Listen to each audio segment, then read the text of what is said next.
नमस्कार। दिन भर की बड़ी खबरों के विश्लेषण के कार्यक्रम सुनिए सच में आपका स्वागत है। मैं हूं मुकेश कुमार।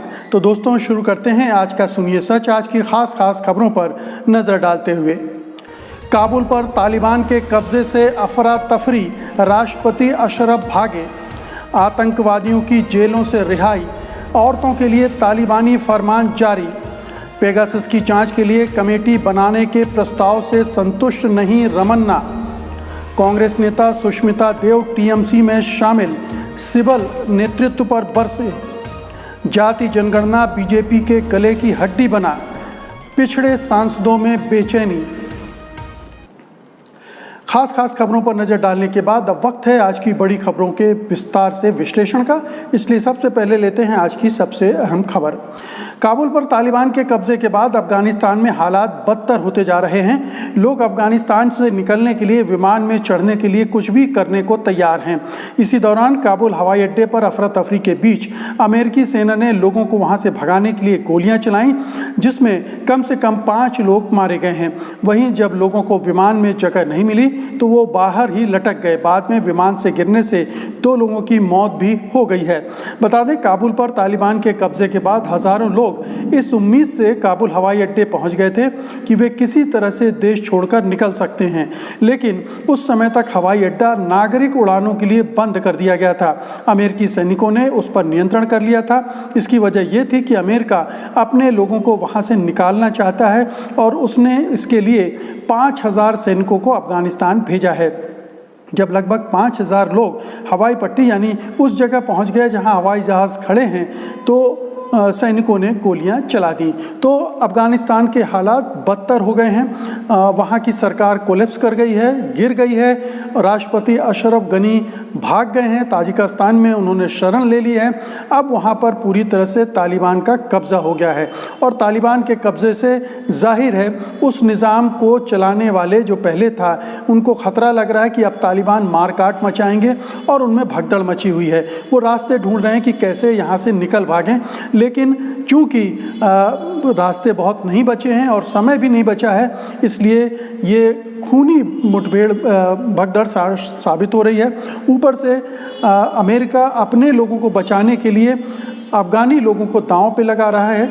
अफगान में रहने वाले दूसरे देशों के नागरिकों को भी निकालने में मदद नहीं कर रहा है। उसे केवल अपनी चिंता है, केवल अपनी चिंता थी, इसीलिए अफगानिस्तान को छोड़ के भाग गया और अब अपने लोगों को बचाने के लिए पहुंचा है। अब अफगानिस्तान का भविष्य दांव पर है। तालिबान उसे किस दिशा में ले जाएंगे, इसको लेकर बहुत तरह की शंकाएं लोगों के दिमागों में घर कर गई हैं। अगली खबर लेते हैं। तालिबान ने महिलाओं को निशाना बनाने का काम शुरू कर दिया है। हालांकि तालिबान ने बार बार कहा है कि उनके नियंत्रण में अफगानिस्तान में महिलाओं को काम करने या बाहर जाने पर रोक नहीं होगी, ना ही लड़कियों के स्कूल बंद किए जाएंगे। पर उनके लड़ाकों ने काबुल में दाखिल होते ही महिलाओं को निशाने पर लेना शुरू कर दिया है। तालिबान ने काबुल में कई जगहों पर उन पोस्टरों पर कालिख पोत दी है या उन्हें हटा दिया है जिन पर महिलाओं की तस्वीरें लगी हुई थीं। ये पोस्टर सड़कों पर लगे हुए थे। तालिबान ने महिलाओं के इस्तेमाल में आने वाले उत्पादों के विज्ञापन पर भी महिलाओं की तस्वीर हटा दी है। इसके अलावा तालिबान के लड़ाके बैंकों, निजी व सरकारी कार्यालयों में जाकर वहां काम कर रही महिलाओं से कह रहे हैं कि वे अपने घर लौट जाएं और दोबारा यहां काम करने न आएं। अजीज़ी बैंक के अकाउंट विभाग में काम करने वाली नूर खतेरा ने राइटर से कहा, ये वाकई बहुत अजीब है कि मुझे काम नहीं करने दिया जा रहा है, पर यहाँ तो अब यही होना है। उन्होंने कहा, मैंने अंग्रेजी सीखी और कंप्यूटर का प्रशिक्षण लिया है, पर अब मुझे उन जगहों पर काम करना होगा जहाँ सिर्फ महिलाएं ही काम कर सकती हों।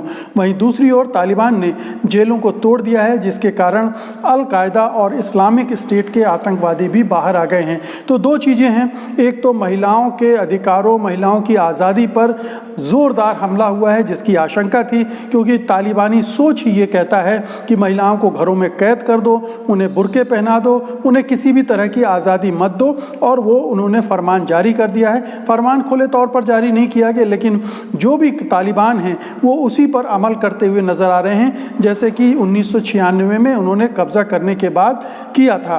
तो अब अफ़गानिस्तान में औरतों का जीना मुहाल हो जाएगा। हो सकता है उनको शिक्षा लेने से भी रोक दिया जाए, कामकाज करने से भी रोक दिया जाए। और दूसरी तरफ आतंकवादियों की पौबारा होती हुई दिख रही है, क्योंकि अल-कायदा और आईसिस के आतंकवादी मुक्त कर दिए गए हैं और अब ये आशंका है कि अफ़गानिस्तान इनकी पनाहगाह बन जाएगी। यहाँ पर इस तरह के इन संगठनों के जो आतंकवादी हैं वो ट्रेनिंग लेंगे और दुनिया भर में आतंकवाद फैलाएंगे। तो ये एक बड़ी चिंता है और भारत के लिए तो और भी बड़ी चिंता है, क्योंकि ये आतंकवाद कश्मीर में एक्सपोर्ट किया जा सकता है और कश्मीर को अशांत बनाया जा सकता है। अगली खबर लेते हैं।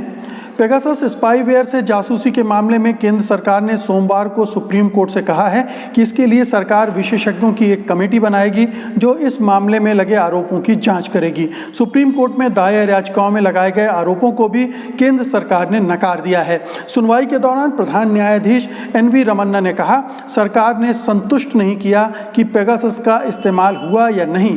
सुप्रीम कोर्ट में दाखिल किए गए 2 पेज के हलफनामे में केंद्र सरकार ने कहा है कि इस मामले में दायर याचिकाएं अनुमानों, अप्रमाणित मीडिया रिपोर्टों या अपुष्ट सामग्री पर आधारित हैं।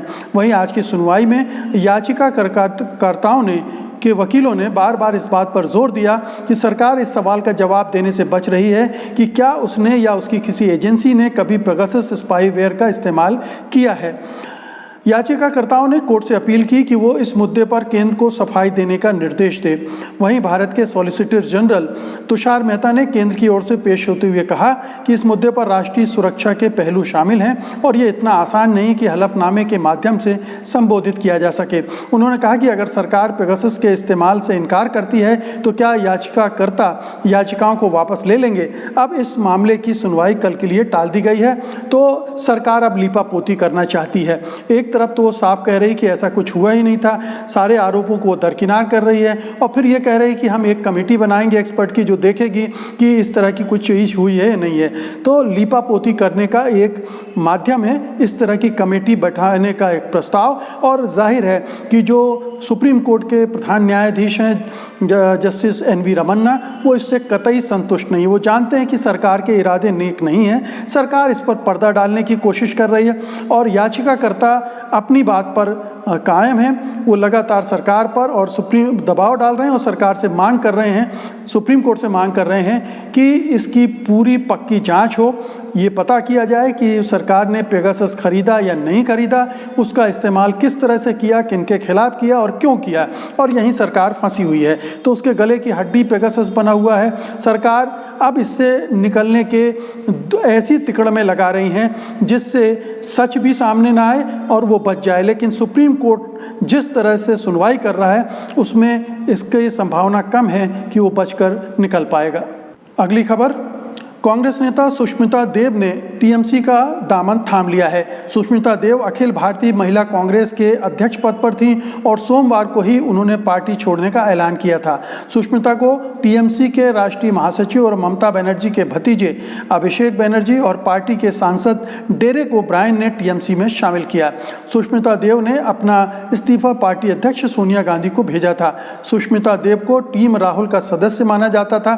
सुष्मिता देव असम में कांग्रेस के बड़े नेता रहे संतोष मोहन देव की बेटी हैं। उनके इस्तीफे के बाद कांग्रेस के वरिष्ठ नेता कपिल सिब्बल ने कांग्रेस पार्टी पर तंज कसा है। सिब्बल ने ट्वीट करके कहा कि सुष्मिता देव ने हमारी पार्टी की प्राथमिक सदस्यता से इस्तीफा दे दिया। जब युवा नेता चले जाते हैं तो हम बूढ़ों को इसे मजबूत करने के लिए हमारे प्रयासों के लिए दोषी ठहराया जाता है। पार्टी आंखें बंद करके चल रही है। जाहिर है कि ये सीधा हमला कांग्रेस हाईकमान पर है, राहुल गांधी, सोनिया गांधी, प्रियंका गांधी पर है, क्योंकि एक एक कर युवा नेता छोड़ रहे हैं। सुष्मिता देव कांग्रेस की एक भावी जो है प्रॉमिसिंग लीडर थी, युवा नेता थी और असम की जो बराक घाटी है उस इलाके में उनकी साख थी, क्योंकि उनके पिता भी वहाँ राजनीति करते थे, उनकी पकड़ थी। अब वो जो पूरा इलाका है बराक वैली का, बराक घाटी का, वो बंगाली बहुल इलाका है और वहाँ वो इलाका टीएमसी को रास भी आएगा, क्योंकि टीएमसी भी अपना विस्तार कर रही है। उसे एक बड़ा लीडर उस वैली में मिल गया है, लेकिन कांग्रेस ने बराक वैली में अपना चेहरा खो दिया है। सवाल उठता है फिर से जो कपिल सिब्बल ने उठाया है, बहुत वाजिब सवाल है कि कांग्रेस का नेतृत्व आखिर कर क्या रहा है। क्या वो आंख बंद करके चल रहा है? क्या उसे समझ में नहीं आ रहा है कि पार्टी कहाँ जा रही है, पार्टी को कैसे संभाला जाना चाहिए?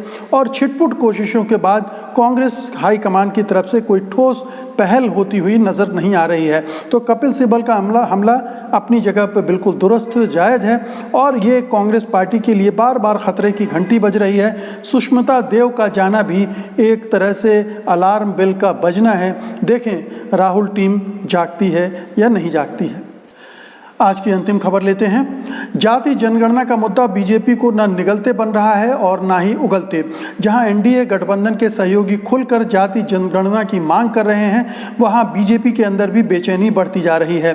अब बीजेपी के कई ओबीसी सांसद भी इसके समर्थन में नजर आ रहे हैं। द इंडियन एक्सप्रेस से बातचीत में बीजेपी के वरिष्ठ नेता ने कहा, ये राजनीतिक मुद्दा गरमाने जा रहा है, हम इसे दरकिनार नहीं कर सकते और ना ही हम लंबे समय तक चुप रह सकते हैं। रिपोर्ट के अनुसार गैर ऊंची जाति वाले बीजेपी सांसद इस मुद्दे पर अलग राय रखते हैं। संघ परिवार से शिक्षा लेकर निकले और बीजेपी संगठन से जुड़े नेता जाति जनगणना के खिलाफ तर्क देते हैं। बीजेपी के एक वरिष्ठ नेता और राज्य मंत्री ने इंडियन एक्सप्रेस से कहा, अगर जनगणना की जाती है तो ये तथ्य उजागर हो जाएगा कि एससी और एसटी के साथ साथ सामाजिक रूप से पिछड़े समुदायों की आबादी 80% से अधिक है, इसलिए कोटा की अवधारणा पर पुनर्विचार करना पड़ सकता है। कुछ ऐसी ही बात बीजेपी सांसद संघमित्र मौर्य ने तब कही थी जब ओबीसी से जुड़े विधेयक पर लोकसभा में चर्चा हो रही थी। बिहार की नीतीश सरकार में बीजेपी के कोटे से मंत्री राम सूरत राय ने तो यहाँ तक कह दिया था कि आने वाले समय में जातीय जनगणना भी होगी और जनसंख्या नियंत्रण कानून भी बनेगा, लेकिन वैसा वक्त आने पर होगा। तो पूरा दबाव केंद्र सरकार पर बनता जा रहा है। विपक्षी दल तो इसके लिए लामबंद हो ही चुके हैं। एनडीए के जो दूसरे धड़े हैं वो भी सरकार से मांग कर रहे हैं और अब पार्टी के अंदर भी एक मंथन चल रहा है, उथल पुथल चल रही है, बेचैनी चल रही, खासतौर पर जो पिछड़े वर्ग के सांसद हैं, उन जातियों से आने वाले सांसद, क्योंकि उनकी पहचान भी वही है और उनका जनाधार भी उसी तरह का है। अगर ये इस मामले में सरकार अपना रुख नहीं बदलती है तो उन्हें नुकसान हो सकता है, उन्हें नुकसान हो सकता है, पार्टी को भी नुकसान हो सकता है। इसीलिए आप देखिए कि संघ की भाषा भी आरक्षण के मामले में बदल गई है। बीजेपी भी अब ज़्यादा आरक्षणवादी होने का दम भरने लगी है। तो कुल मिलाकर एक दबाव केंद्र सरकार पर बन रहा है और कोई आश्चर्य नहीं होगा कि आने वाले दिनों में जातीय जनगणना के लिए केंद्र सरकार राजी हो जाए। तो दोस्तों, ये थी आज की खास खबरें और उनका विश्लेषण। उम्मीद है कि आपने इन्हें पसंद किया होगा और आप इस वीडियो को पसंद भी करेंगे, लाइक भी करेंगे और बड़े पैमाने पर शेयर भी करेंगे। अब मुझे अनुमति दीजिए, कल मैं फिर हाजिर होऊंगा कल की खास खबरों के साथ, उनके विश्लेषण के लिए। तब तक के लिए नमस्कार, जय हिंद। सत्य हिंदी का ऐप डाउनलोड करें गूगल प्ले स्टोर पर।